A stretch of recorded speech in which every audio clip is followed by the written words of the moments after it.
우리 앞뒤좌우에 계신 분들 함께 인사 나누도록 하겠습니다. 하나님이 당신을 지켜주시고 은혜 베풀어 주시고 평강 주시기를 원합니다. 인사하겠습니다. 하나님이 당신을 지켜주시고 은혜 베풀어 주시고 평강 주시기를 원합니다. 평강 주시기를 원합니다. 감사합니다. 이제 우리 같이 함께 은혜 받을 하나님의 말씀을 봉독하도록 하겠습니다. 누가복음 7장 36절부터 50절까지의 말씀이 되겠습니다. 다 찾으셨으면 저와 여러분이 한 절씩 이 본문 말씀을 나누어서 읽도록 하겠습니다. 우리가 함께 나누어 읽는 이 말씀은 지금도 살아계시는 하나님의 말씀입니다.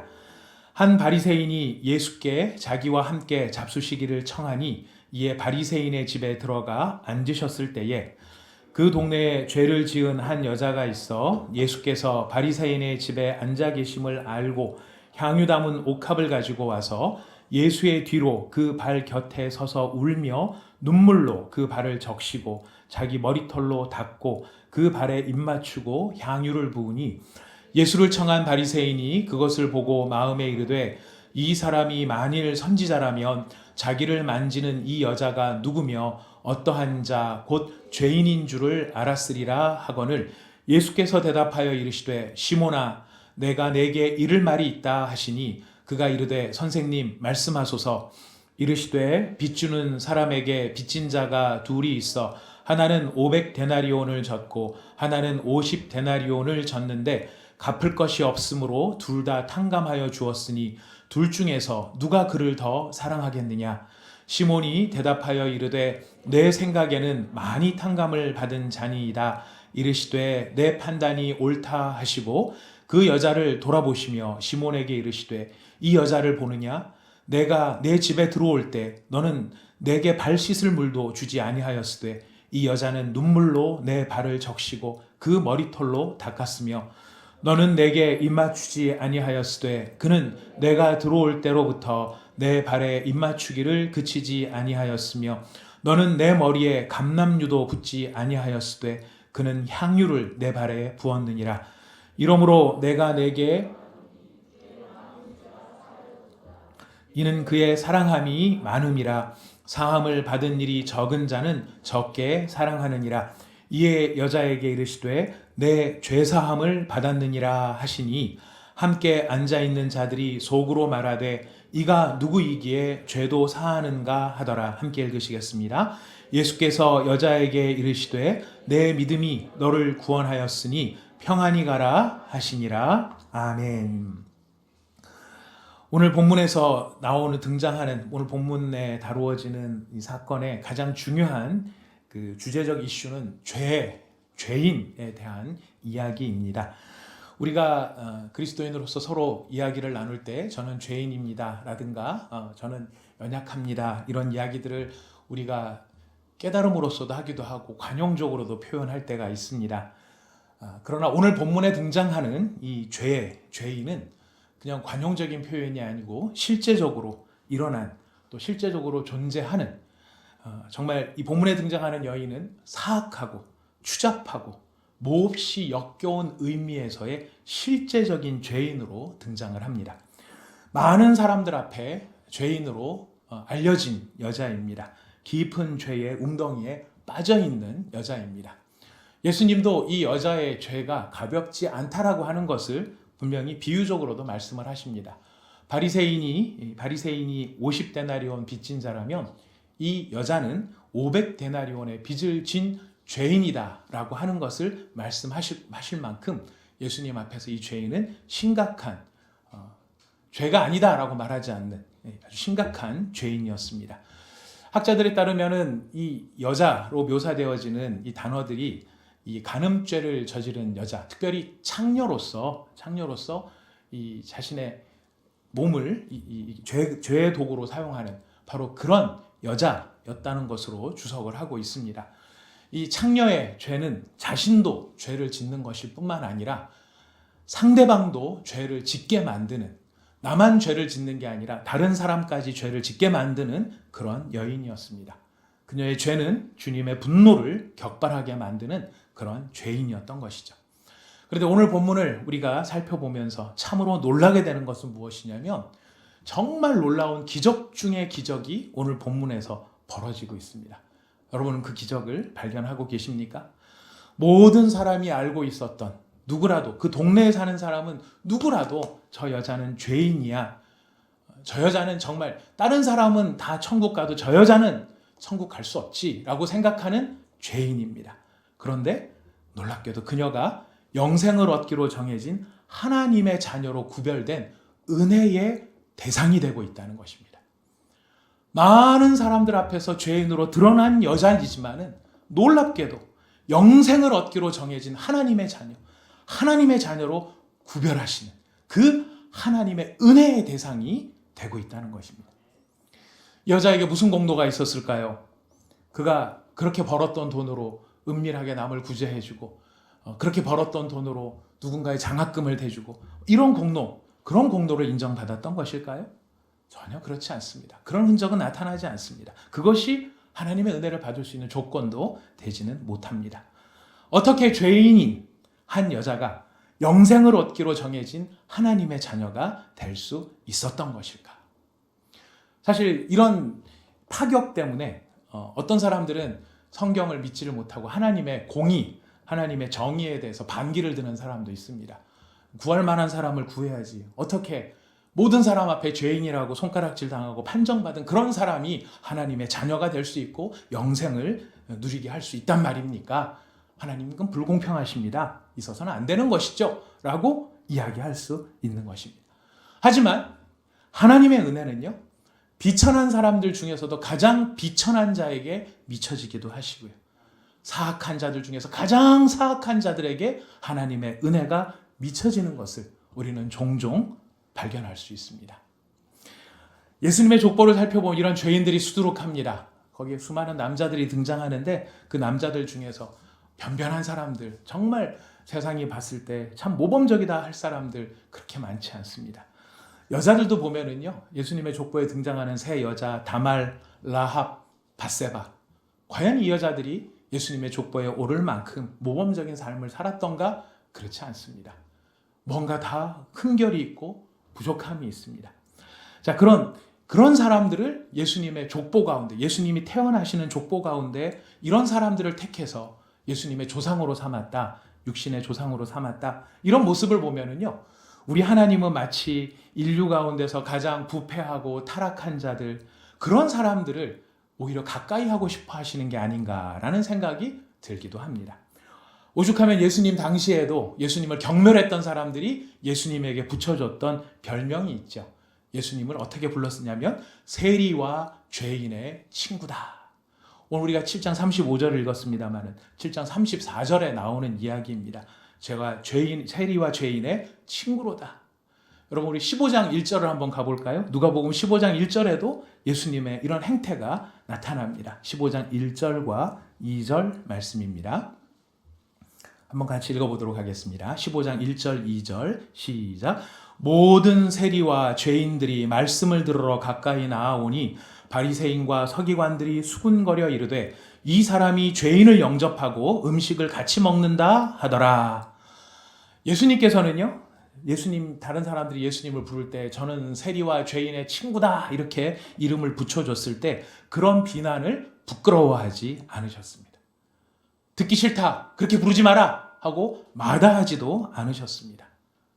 예수님은 사람들이 그렇게 부르든 말든 예수님께서는 그들을 가까이 하십니다. 그래서 구주 되시는, 메시아 되시는, 우리의 구원주가 되시는 예수님의 성품을 잘 표현하고 나타내고 있는 것입니다.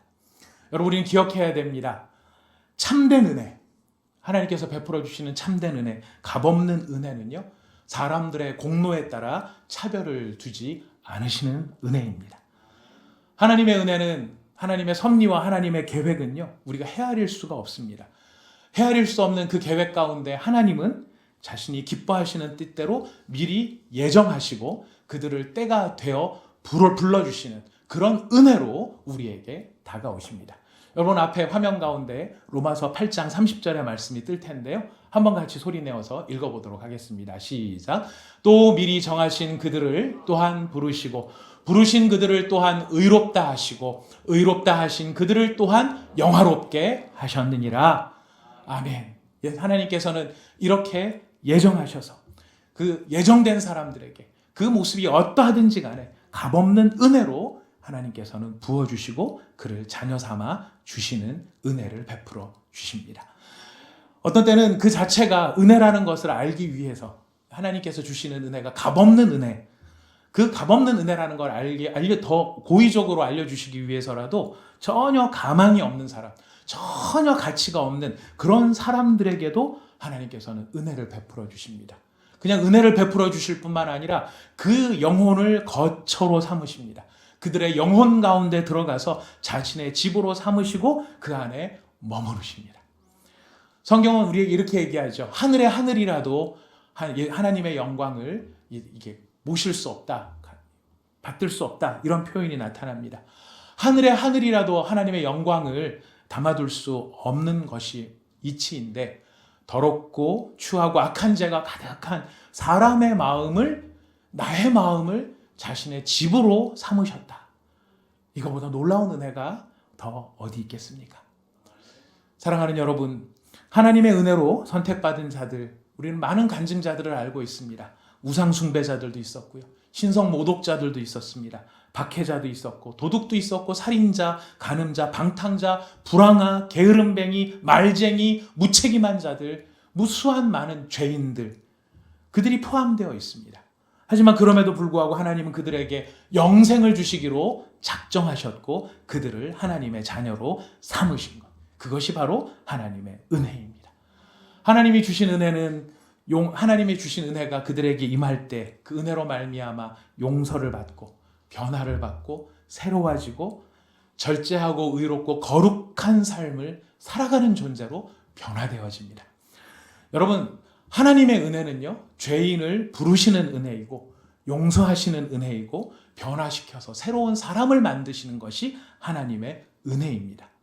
우리는 종종 이런 하나님의 은혜에 대해서 하나님의 은혜를 값싼 은혜다라고 이상한 이야기를 하는 경우를 듣게 됩니다. 값싼 은혜, 값싼 은혜.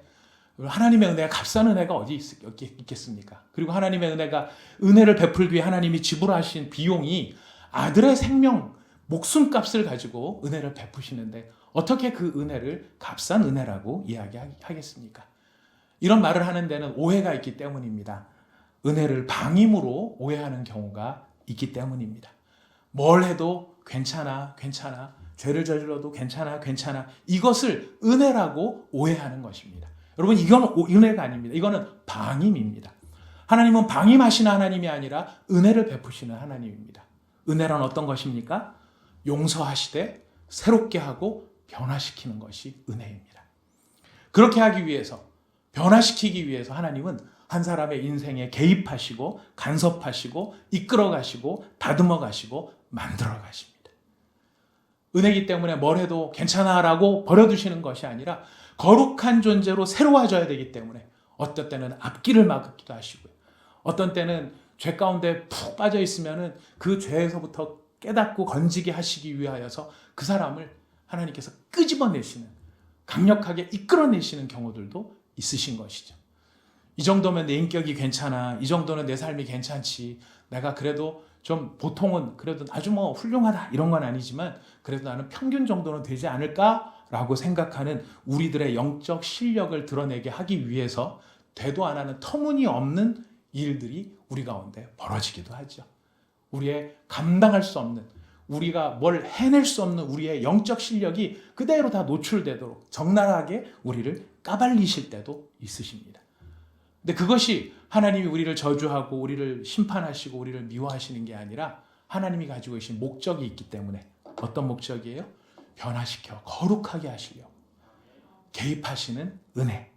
바로 그 은혜, 하나님의 은혜, 그 은혜가 지금 오늘 우리 본문 가운데 한 여인에게 임했던 것입니다. 오늘 바리새인의 집에 초청받았던 사람들이 몇 명인지는 나와 있지 않습니다. 주비는 바리새인 시몬이라는 사람이고요, 그 자리에 예수님의 제자들도 같이 있었을 것이고 그 동네에서 바리새인 시몬과 가까운 사람들이 예수님과 식사하는 자리에 초청을 받아 왔을지도 모릅니다. 그러나 진짜 놀라운, 정말 말씀을 통해서 볼 때 정말 놀라운 점은 하나님의 은혜가요, 그 자리에 앉아 있었던 수많은 사람들 중에서 오직 가장 더러운 죄인이라고 알려졌던 이 여인에게만 임하셨다는 것입니다.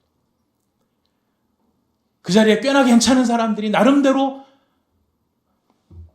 그 동네에서는 괜찮다고 하는 바리새인이랑 친한 사람들이니까, 존중받는 사람들이니까 나름대로 괜찮을 만한 사람들이라고 했던 사람들이 그 자리에 많이 있었을지는 모르지만 하나님의 은혜는 오직 그 여자에게만 임하고 그 여자에만 감동시키셨던 것입니다. 여인의 입장에서 이런 사실을 깨달았다면 어떤 마음이 들었겠습니까? 하나님이 나에게 임하시고 그 은혜가 나를 감동시키시고 그 은혜가 내게 머무르는구나 하는 사실을 깨달았다면, 그 깨닫는 그 순간에 여자가 이런 질문을 던질 수밖에 없었을 것 같습니다. 하나님, 왜 접니까? 왜 하필 저입니까? 왜 저 같은 사람에게 찾아오셨습니까?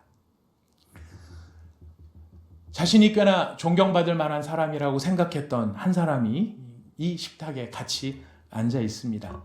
꽤나 괜찮은 사람, 아니 속으로는 상당히 괜찮은 사람이라고 스스로를 평가하고 있었을 법한 바리새인 시몬이 이 식탁의 한쪽 편에 앉아 있습니다.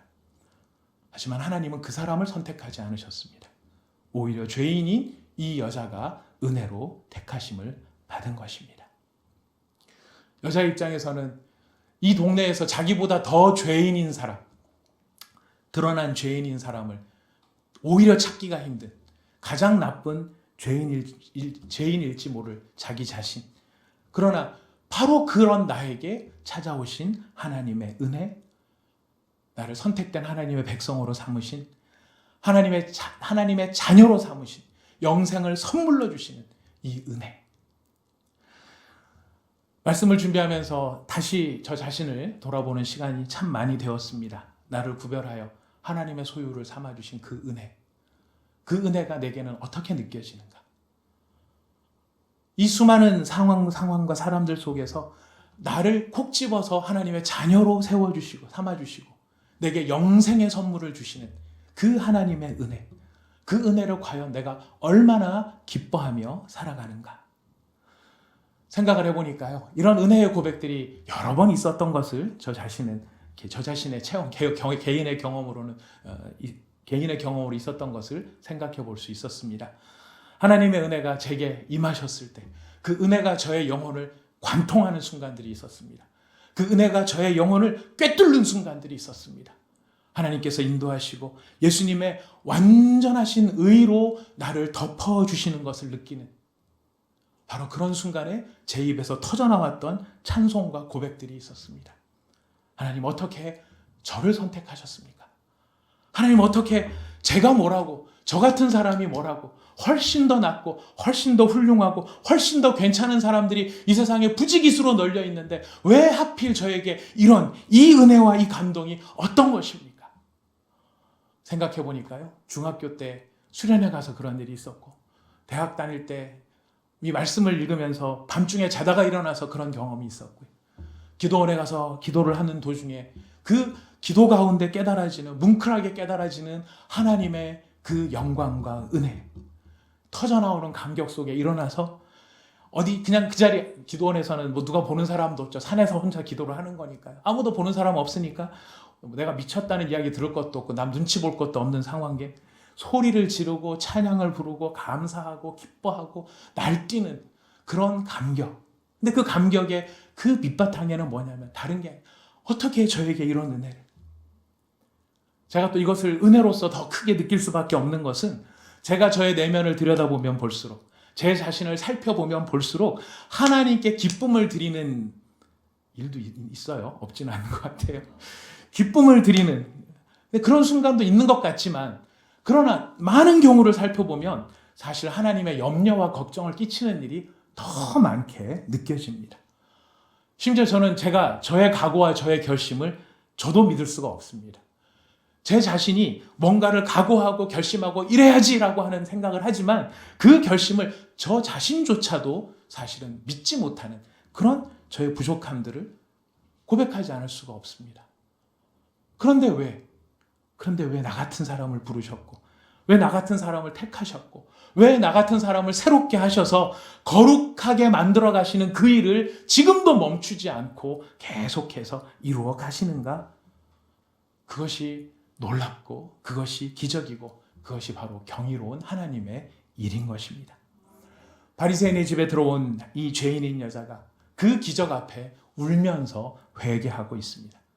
다른 사람들의 시선, 다른 사람들의 수군거림, 웅성거림이 웅성웅성하게 들리고 있지만 그 모든 것에 아랑곳하지 않고 자신의 영혼을 꿰뚫고 들어오셔서 자신의 마음을 감동시키시고 무한한 용납과 무한한 격려와 그 사랑으로 자신을 회복시켜 주시는 은혜에 사로잡혀 하나님의 보내신 분 예수 그리스도를 바라보고 예수 그리스도만 집중하고 있는 한 여인이 우리 앞에 있는 것입니다. 이런 여인이 하나님의 은혜가 임했을 때 이 여인이 그 은혜로 말미암아 이제 우리 앞에 놀라운 또 기적의 역사를 보여줍니다. 그 기적의 역사가 무엇인가요? 변화되어져서 새 사람이 된 죄인이 변하여서 하나님의 사랑으로 변화되는 영적 출산의 현상을 우리가 이 자리에서 목격하게 되었다는 것입니다. 여자는 자기의 지체를, 자기의 몸을 죄와 불의, 혼란의 종으로 사용했던 여자였습니다. 자신의 몸을 죄의 도구로 사용했던 여자였습니다. 그런데 그 여자가 변해서 만왕의 왕이 되시는 예수님께 영광을 돌리기 시작하고 있습니다. 죄의 종에서 하나님의 자녀가 되었습니다. 불의의 병기에서 의의 지체로 변화되어집니다. 수치의 사람에서 예수의 사람으로 변화되는 그 출생의 현장이 우리 앞에 놓여진 것입니다. 어떻게 이런 변화를 경험할 수 있었을까? 이 여인이 도대체 어떤 과정을 통해서 이런 변화를 경험을 했던 것일까? 하나님의 나라를 전파하시고 가르치신 예수님의 말씀, 그리고 그 말씀이 그냥 공허한 어떤 좋은 옳은 가르침 정도가 아니라 그 말씀이 능력 있는 말씀이라는 증거로 나타나는 치유와 회복의 기적의 역사들, 여자가 직접 예수님의 말씀을 들었을 수도 있고 아니면 소문으로만 들었을지도 모릅니다. 누구든지 하나님 앞에 나오면은 그 사람을 받아주시는 무한하신 사랑에 대해서 들었습니다. 그리고 실제로 예수님은 세리와 죄인의 친구라고 하는 호칭을 들을 만큼, 그런 평가를 들을 만큼 예수님께서는 실제적으로 죄인들을 찾아오시고 그들을 품어 주셨던 것입니다. 이런 은혜의 이야기를 소문으로 들었다 할지라도 그 소문이, 그 이야기가 그 여인의 마음속에 쌓이고 하나님의 은혜가 그 말씀을 통해 그 여인의 마음 일하기 시작하시는 것입니다. 탕자들을 사랑으로 품어주시는 주님, 문둥병 들린 자의 진물로 피고름이 흐르는 그 몸을 긍휼히 만져주시는 주님, 귀신에게 사로잡혀 시달리는 자들을 자유하게 해주시는 주님, 의심하고 두려워하며 오실 그이가 당신이니까 질문하고 있는 세례 요한에게조차도 대답하시며 격려하시고 안심시켜 주시는 주님, 이방인을 외면하지 아니하시는 주님, 죄인들의 죄를 용서해 주시는 주님, 그 예수님, 그런 예수님이, 예수님에 대한 소문을 그 여자가 들었을 때 그의 영혼 가운데 하나님께서 그의 영혼을 깨트리시는 작업을 하십니다. 악한 행실에서 손을 떼고 싶은 마음이 생깁니다. 이제는 나의 삶 속에도 선하고 아름답고 가치 있는 일들을 하고 싶어하는 갈망이 그 여자의 마음에서 솟아오르기 시작을 하는 것입니다.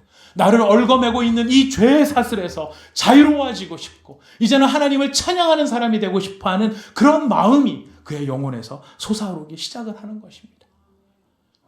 예수의 음성, 소문을 들었을 때 여자가 가질 법했었을 질문, 이 영광스러운 용서와 회복의 이야기, 그렇다면 나 같은 사람도 용서받을 수 있는 것일까? 내가 들었던 그 모든 자비와 용서의 말씀이 나에게도 해당되는 것일까? 나 같은 사람도, 나 같은 여자도 받아주실까?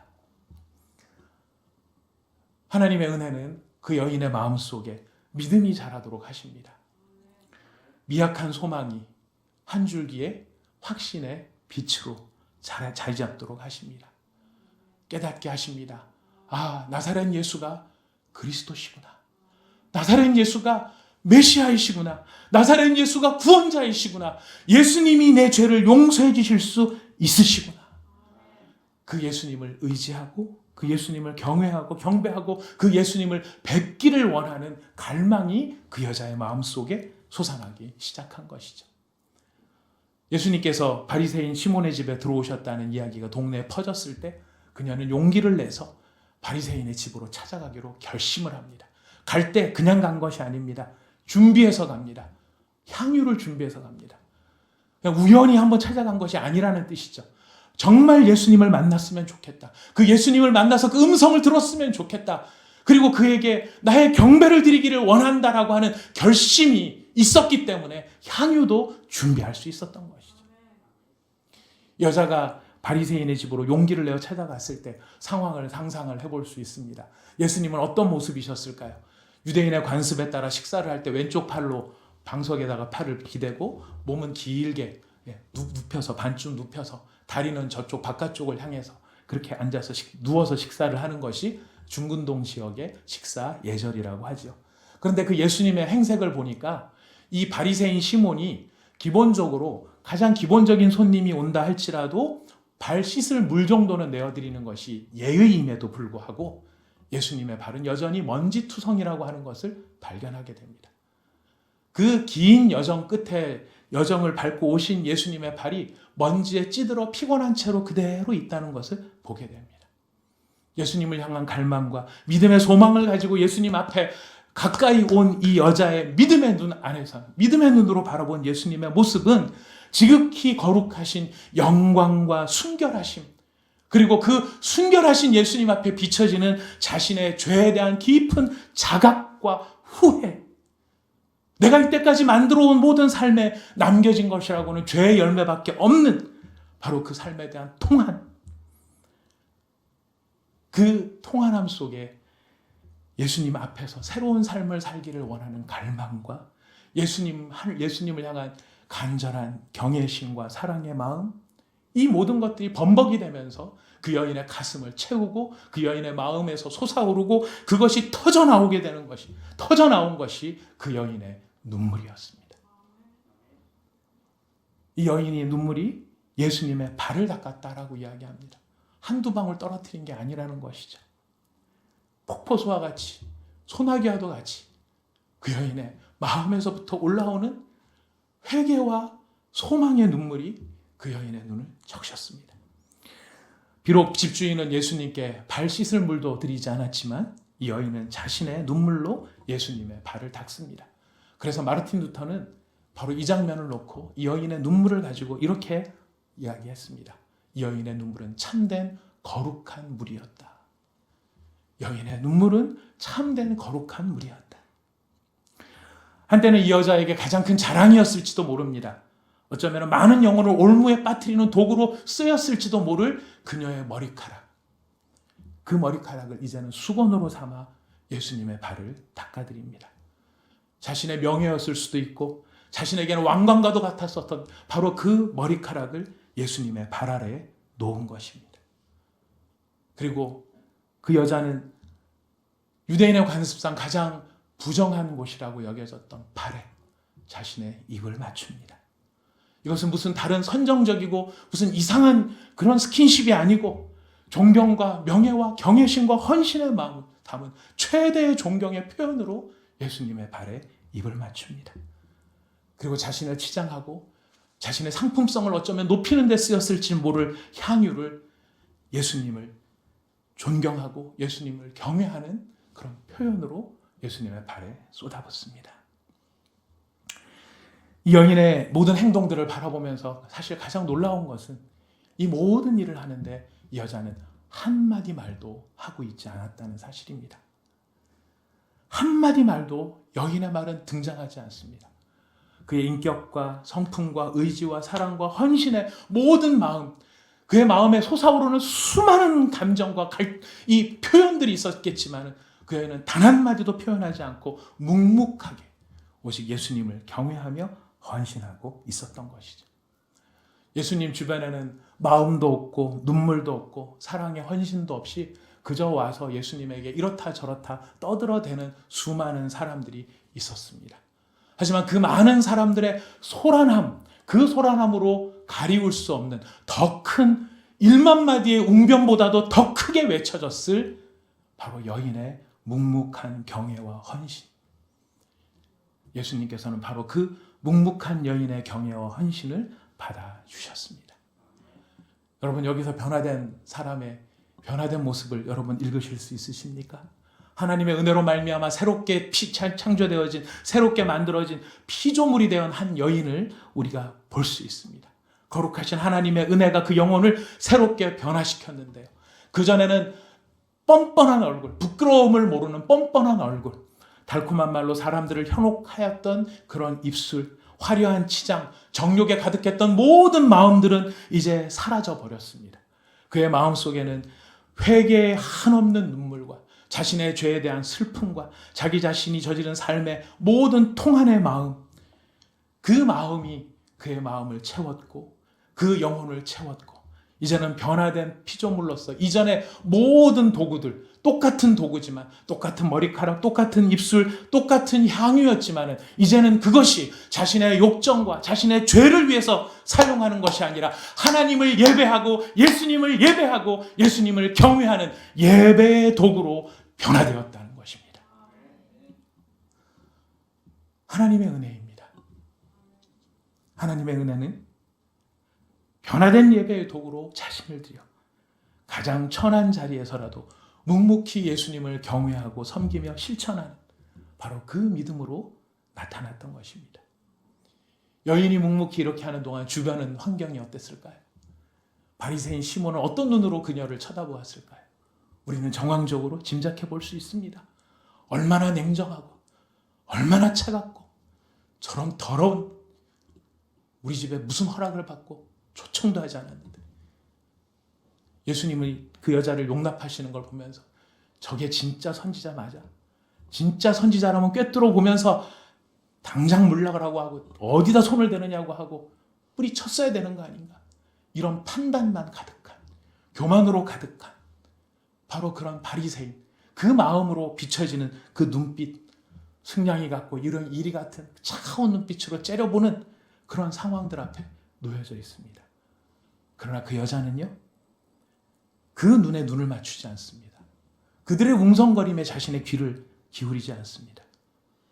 여자는 오직 나의 죄를 씻으시고 나를 의롭다 하시고 나를 자유케 해주시는 예수님만을 바라보고 있는 것입니다. 참된 예배자로 변화된 것입니다. 사랑하는 여러분, 하나님의 은혜는 우리를 이렇게 변화시켜 주십니다. 하나님의 놀라운 은혜는 우리를 하나님 앞에 참된 예배자, 오직 예수님만을 바라보는 예배자로 우리를 바꾸어 주시는 것입니다. 이런 놀라운 하나님의 은혜 앞에 반응하는 여인을 향해 예수님께서는 풍성하신 은혜로 다시 응답해 주십니다. 오늘 본문 말씀에 보면 예수님께서 세 가지의 응답을 여인에게 보여주시는데요. 첫 번째 은혜는 받아주시는 은혜입니다. 여인이 최상의 경배를 드리지만 여러분, 그것이 완전히 퓨리티한 100% 순수한 아무 흠결이 없는 그런 헌신이었을까요? 여전히 부족하고 뭔가 모자람이 있었을지 모릅니다. 그러나 예수님은 너 왜 이거 모자라니? 너 왜 이거 부족하니? 왜 이만큼이 안 되니라고 지적하지 않으십니다. 오히려 묵묵히 받아주시고 기쁨으로 받아주십니다. 저도 예배를 드리다 보면은 설교를 할 때는 설교에 설교하는 사람으로서 집중할 수밖에 없기 때문에 딴 생각할 겨를이 없습니다만은 어떤 때는 예배자로 앉아서 청중으로 앉아서 예배를 드릴 때가 있습니다. 그러면 마음이 오만 가지 생각에, 여러 가지 생각에 예배에 집중하지 못하는 순간들도 있을 때가 있어요. 저 본문 갖고 설교하면 나는 이렇게 했을 텐데 이런 생각을 할 때도 있습니다.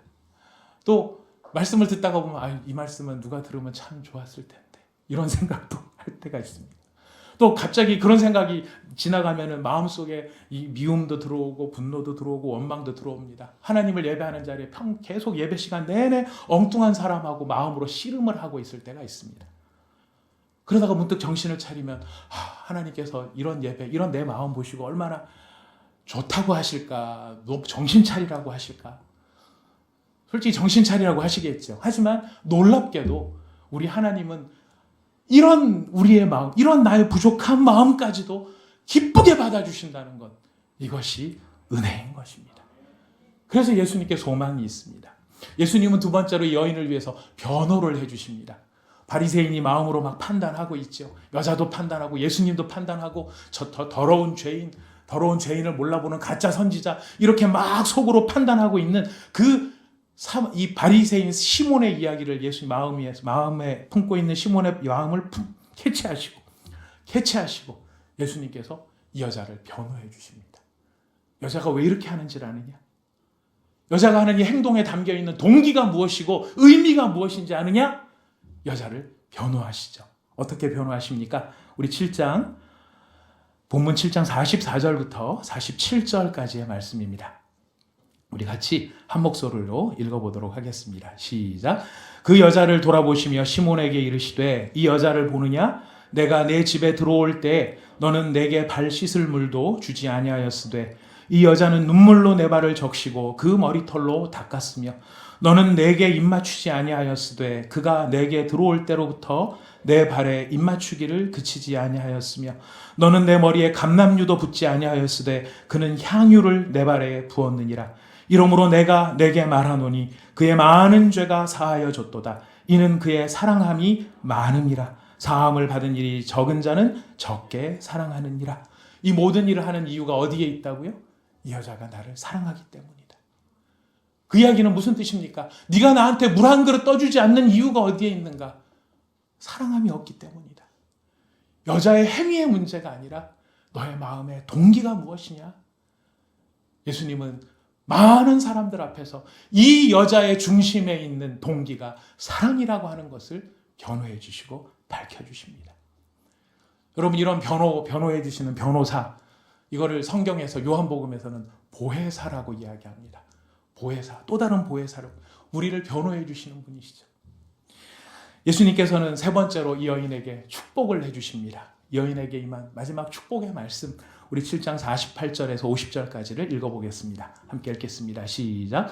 이에 여자에게 이르시되 내 죄사함을 받았느니라 하시니 함께 앉아있는 자들이 속으로 말하되 이가 누구이기에 죄도 사하는가 하더라.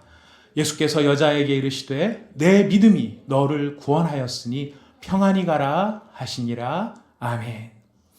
여자의 마음속에 있었던 모든 일련의 일들 속에 예수님께서는 이 여자에게 죄 사함을 선포해 주십니다. 공식적으로 이렇게 죄 사함을 선포하시는 이유가 어디에 있는 것일까요? 여러분, 하나님 앞에 죄 용서함을 받았다 할지라도요, 그 주변에 있는 수많은 사람들은 여전히 이 여자를 죄인으로 여기고 있습니다. 아무리 네가 눈물을 흘리고 어쨌다 할지라도 과거에 있었던 너의 행실이 사라질 수는 없어.